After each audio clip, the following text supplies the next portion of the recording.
watching South Asia Newsline, and here are the top stories we are tracking for you on Friday, the 27th of March. No lockdown, no fuel shortage. Indian government reassures amid West Asia crisis. Pakistan-Afghanistan border reopens briefly. Afghan refugees head home. And Balendra Shah sworn in as Nepal's Prime Minister after sweeping election win.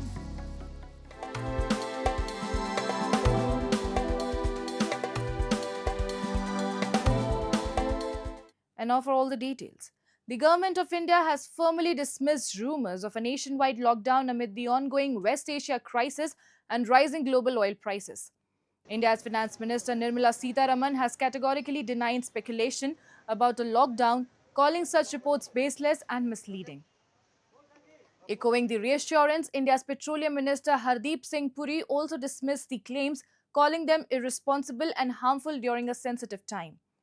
To shield consumers from rising fuel costs, the government has slashed excise duties on petrol and diesel while also imposing export taxes to ensure adequate domestic availability. Officials say the move is aimed at protecting both consumers and oil marketing companies from volatility in international markets.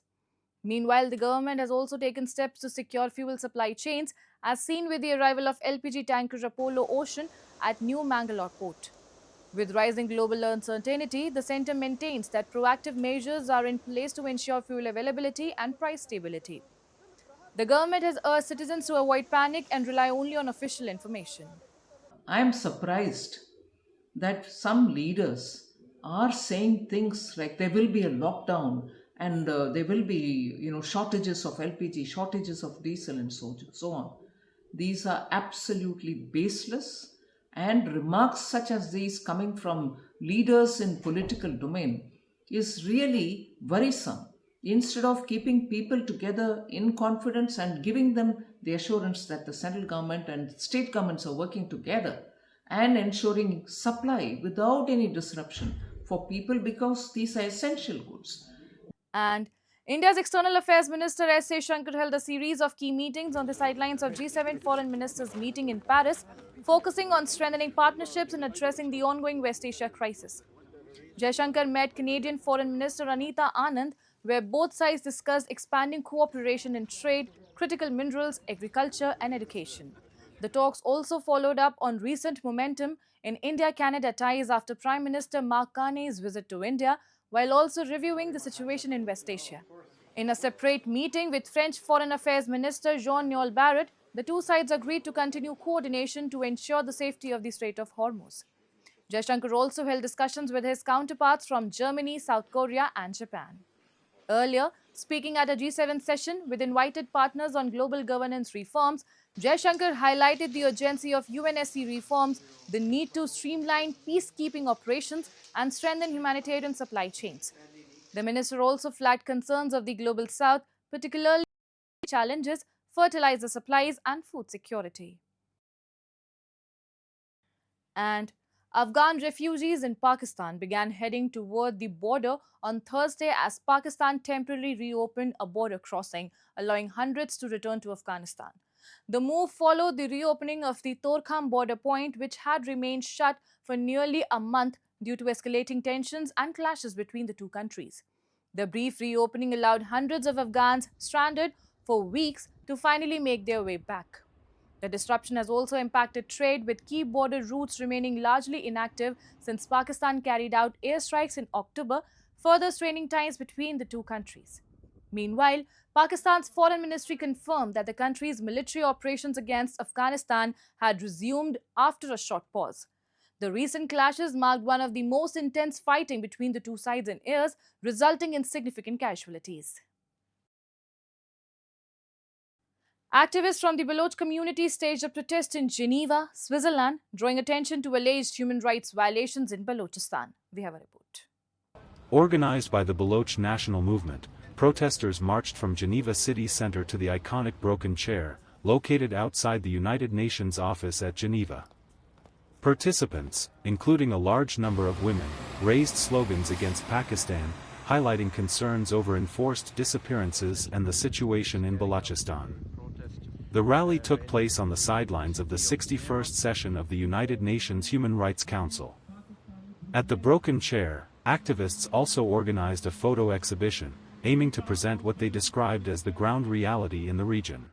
The reason for this photo exhibition is to portray or to show the true picture of human rights situation in Balochistan, what's going on in Balochistan, to the public of Switzerland, to the diplomats, to the international community.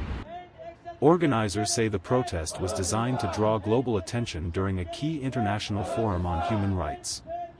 Protesters called on the international community to take note of their concerns. The demonstration underscored ongoing efforts by Baloch activists to bring international attention to their cause during global human rights discussions. In the last year only, there was cases of over 1,300 people were abducted. These are the reported cases by the Pakistani state from various parts of Balochistan. At the minute, there are over 7 Baloch women which are under the detention of Pakistani state. The leader of Baloch Ekjati Committee are in Pakistani jail without a fair trial. Also, only in last month, over 20 people were killed in fake, extrajudicial way, in fake encounters, calling them they were militant, but later turned out to be previously abducted Baloch people. And rapper turned politician Balendra Shah was sworn in as Prime Minister of Nepal on Friday, tasked with restoring political stability. India's Prime Minister congratulated Balendra Shah on being sworn in as the Prime Minister of Nepal. The swearing-in ceremony took place at the office of the President under Ramchandra Paudel, accompanied by Nepal's traditional rituals. The newly elected parliament in Nepal held its first session in Kathmandu at Singh Darbar, weeks after historic Gen Z-led protest reshaped the country's politics. Dressed in traditional attire, members of parliament gathered at the under-construction Federal Parliament building. The elections held on March 5th delivered a decisive mandate. The Rashtriya Swatantra Party emerged as the largest force in parliament with 182 seats securing dominance under both proportional representation and the first-past-the-post systems. Meanwhile, Nepal's interim Prime Minister Sushila Karki addressed the nation for the final time ahead of the formation of a new government. Karki said the election result reflects the aspirations of the Gen Z movement. She expressed hope that the incoming leadership will deliver good governance, economic development and social justice. अघि बढ्यो र फागुन 21 गते तोकिएकै दिन एकै खेपमा ऐतिहासिक रूपमा शान्तिपूर्ण र स्वच्छ निर्वाचन सम्पन्न भयो। यस कार्यमा कार्यवाहक प्रमुख आयुक्त रामप्रसाद भण्डारी सहित आयुक्तज्यूहरू त्यहाँ कार्यरत सम्पूर्ण कर्मचारीहरूले छोटो समयमा गहन परिश्रम गरी महत्त्वपूर्ण भूमिका खेल्नुभयो। म उहाँहरूको उच्च प्रशंसा गर्दछु। And Japan's Kyoto hosted a specialized cooking test to certify foreign chefs in authentic Japanese cuisine, organized by the Japanese Cuisine and Dietary Culture Development Committee. Take a look. Kyoto hosted a specialized cooking examination aimed at certifying foreign chefs in authentic Japanese cuisine, as global interest in traditional Japanese food continues to grow. The test was organized by the Japanese Cuisine and Dietary Culture Development Committee, JCDC. Certification, the 6 months were really much of a very big experience for me. So I think it will play a very important role in the next few years and the career ahead for me.